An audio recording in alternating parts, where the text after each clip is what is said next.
O Bolsonaro faz muita declaração polêmica que ganha destaque e vira notícia. E não é de hoje. Antes dele virar presidente, quando ainda era capitão do exército, isso aconteceu 2 vezes. E, de certa forma, a polêmica fez ele abandonar a carreira militar e ir para a política. A história está contada no livro O Cadete e o Capitão, do jornalista Luiz Macluf Carvalho. Tudo começou em setembro de 1986, quando o capitão Jair Bolsonaro, paraquedista do Exército, da Ativa, assinou na revista Veja um artigo chamado "O Salário Está Baixo", reclamando dos soldos que os militares recebiam naquele período. Isso foi considerado uma transgressão grave ao regulamento disciplinar do Exército e ele foi preso disciplinarmente por 15 dias. Além da prisão, o capitão ganhou um certo reconhecimento entre os pares, mas não passou muito disso, até ele aparecer de novo na revista.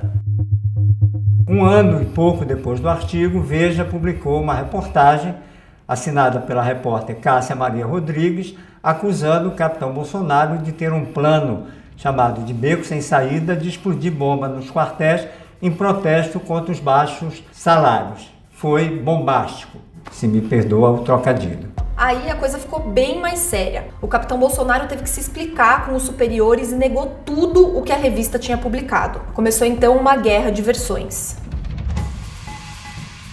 Depois desse desmentido, Veja confirmou a sua denúncia e aí publicou um croquis dizendo que ele tinha sido desenhado pelo então capitão Bolsonaro com o desenho de onde a bomba explodiria na adutora do Guandu, no Rio de Janeiro. Pelo desenho, a explosão na adutora ia ser com TNT, dinamite, e tinha também, segundo a reportagem, aquelas ameaças de bomba nos quartéis.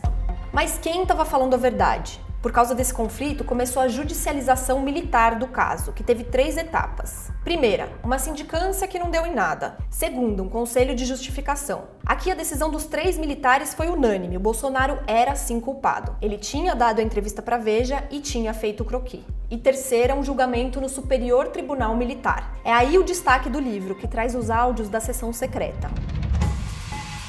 Os áudios, uma preciosidade, me fizeram voltar no tempo 32 anos atrás, como se eu tivesse escondido lá, numa sessão secreta, ouvindo a íntegra do julgamento dos 13 ministros que acabaram absolvendo Bolsonaro por 9-4.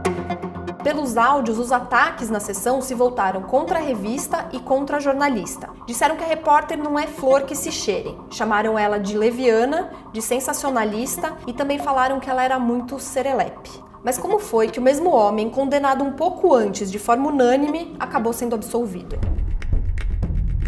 Uma parte central do julgamento foi a análise dos 4 laudos periciais grafotécnicos sob o croquis que Veja publicou atribuindo ao capitão. 2 laudos diziam que era impossível definir a autoria, portanto, laudos inconclusivos. E 2 laudos diziam que foi o capitão Bolsonaro que desenhou o croquis.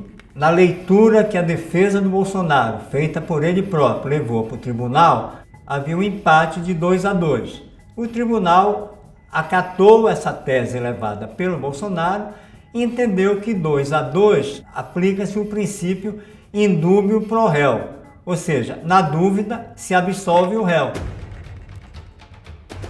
O autor do livro faz uma comparação com futebol. É como se o juiz considerasse válido para o resultado final da partida um gol que tinha sido anulado.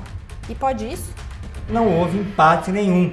O que há nos autos, nos documentos do processo, que estão no livro, os laudos, são 2 laudos contrários ao capitão. Os documentos e os áudios me permitem aventar que houve um grande combinado para absolver o capitão, dentro de um acordo de que ele então saísse do Exército logo depois do julgamento. E foi o que aconteceu. 4 meses depois, 3 meses depois, ele se candidatou, foi eleito vereador e o resto é história.